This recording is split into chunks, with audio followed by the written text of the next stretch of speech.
PT itu bukan sekolah. PT itu Partai Tionghoa Indonesia yang didirikan oleh almarhum Bapak Lim Kung Yang 1907. Jadi beliau ini meminjam gedung ini untuk dijadikan kantor PTI, Partai Tionghoa Indonesia, karena Pak Lim ini adalah salah satu tokoh pejuang. Jadi beliau ini mencari orang-orang Tionghoa yang mau diajak berjuang pada tanggal 10 November jam 10 pagi tahun 1945 atau sering dikenal pertempuran 10 November. Di tangan Pak Lim lah di sini dijadikan sekolah, di sekolah HCS Holland Chinese School, karena ini kurikulumnya tidak sesuai yang diinginkan Pak Lim. Akhirnya Pak Lim merubah sekolahan HCS menjadi sekolah Tionghoa Hokkien, itu pun masih belum sempurna. Dirubah lagi menjadi Tionghoa Hoktok, itu pun masih belum sempurna. Barulah yang terakhir ini yang sempurna, Pak Lim memberi nama sekolah Nanyang. Nanyang ini keadaan sekolah sekalian orang Tionghoa, orang pribumi, rakyat jelata bisa sekolah di sekolah milik Pak Lim di Nanyang itu. Berarti bukan cuma orang Tionghoa aja yang bisa sekolah? Nah betul, rakyat jelata, orang kiri bisa sekolah di sekolah Nanyang ini, sekolah bekas milik Belanda, HCS Holland Chinese School.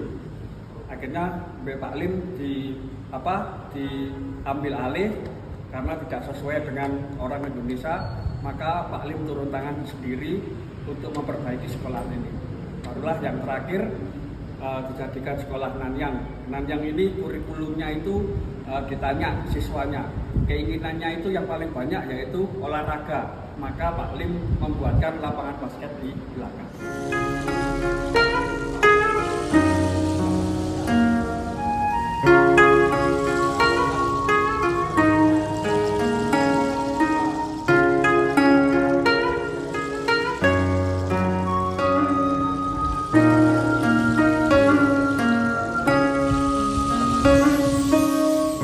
Pendidikan. Jadi Pak Lim ini komplit. Selain berjuang di 10 November, beliau juga harus memikirkan pendidikan orang Tionghoa. Bukan orang Tionghoa aja, orang pribumi, orang rakyat jelata juga dipikirkan oleh Pak Lim.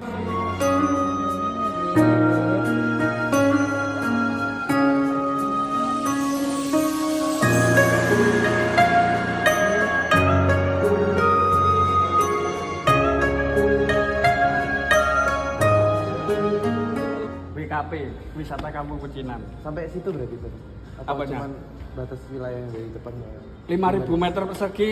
Untuk saat ini kita belum bisa menentukan batas samping kanan atau depan belakang. Tapi kita punya sertifikat bahwa luas tanah kelenteng Bunbui itu 5.000 meter persegi. Ya, dulu ada pembantaian di Batavia, sekarang Jakarta. Itu orang Tionghoa itu larinya ke Surabaya. Titik kumpulnya itu ada di Jalan Bongkaran, Jalan Serompetan, Jalan Gula, Jalan Kupeng, Jalan Kopi. Itu sekitar 1233. Karena ini siasat buruk Belanda, maka Belanda menginginkan supaya orang Tionghoa nanti tidak berkumpul sama orang Surabaya. Maka ada siasat buruk Belanda, yaitu ingin memisahkan orang Tionghoa sama orang Surabaya. Akhirnya dipisah. Yang jualan obat itu dipindah ke Jalan Jagalan. Yang barang-barang ekspedisi atau barang besar itu dipindah ke Kembang Jepun. Yang jualan alat-alat pertukangan untuk pembuatan rumah itu dipindah ke Jalan Randu. Sekarang Jalan Kapasan. Sampai saat ini masih ada itu jualan kain. Kalau pernah ke sana, Jalan Gula, Jalan Kopi, Jalan Bongkaran, Jalan Serompetan. Itu jualan kain masih ada di sini. Dari zaman dulu sampai sekarang. Yang 1233 tadi sebagian memisahkan diri dari kelompok dan membentuk kelompok sendiri di sini. Sekitar 154. Itu didominasi 4 suku, Hokkien, Hakka, Teochew, sama Konghukaton. Beliau memisahkan diri dari sana dan membentuk kelompok dan mendiami Kapasan Dalam. Sehingga Kapasan Dalam ini disebut Kampung Pecinan. Kampung Pecinan. Iya, jadi orang Hokkien. Itu punden. Punden itu saya nggak tahu. Karena dulu yang menguasai tanah Kapasan Dalam ini 2 orang.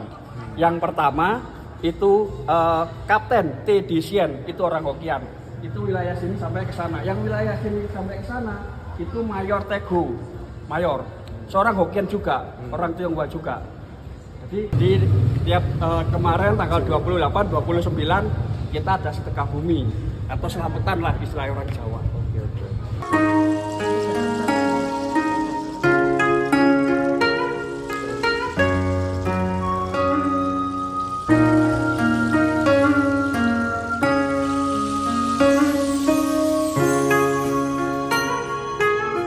Titpo itu dirubah jadi pertama itu si Titpo dirubah menjadi si Jitpo.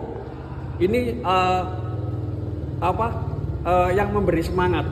Tadi si Jitpo itu berorientasi kepada Belanda. Si Jitpo itu berorientasi kepada masyarakat Surabaya. Jadi ingin merubah dialog mendukung Belanda menjadi pendukung arek Surabaya. Itu sekitar 1925. Jadi itu SK surat kabar itu sudah melalui beberapa tahap. Yang pertama itu 1915 namanya Jongjo.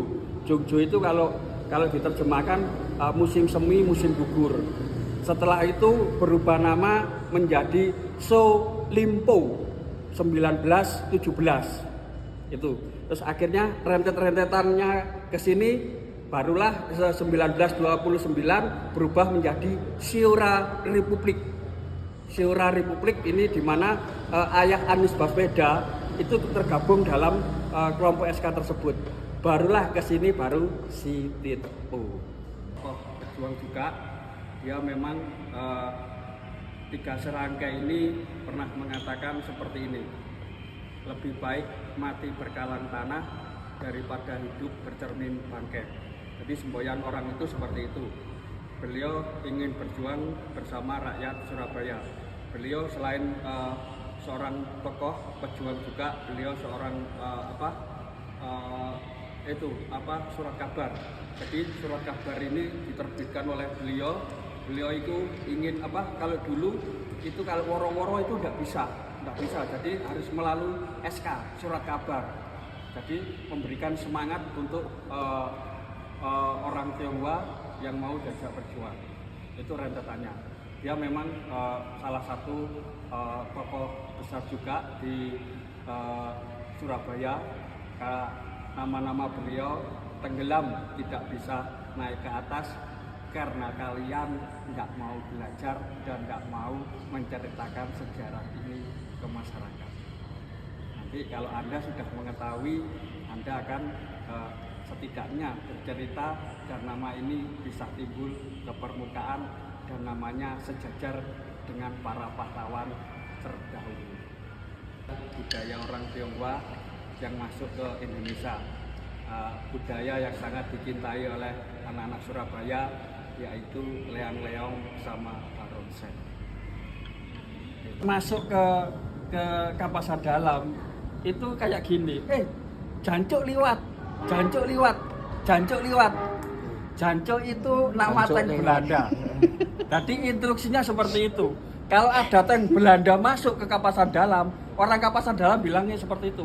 Jancuk liwat. Langsung ke bunker situ ya? Ya, kalau sudah katakan, jancuk liwat, orang-orang pada masuk bunker. Kalau saya juga gitu, itu tank. Iya. Orangnya memang sengaja, namanya Janko.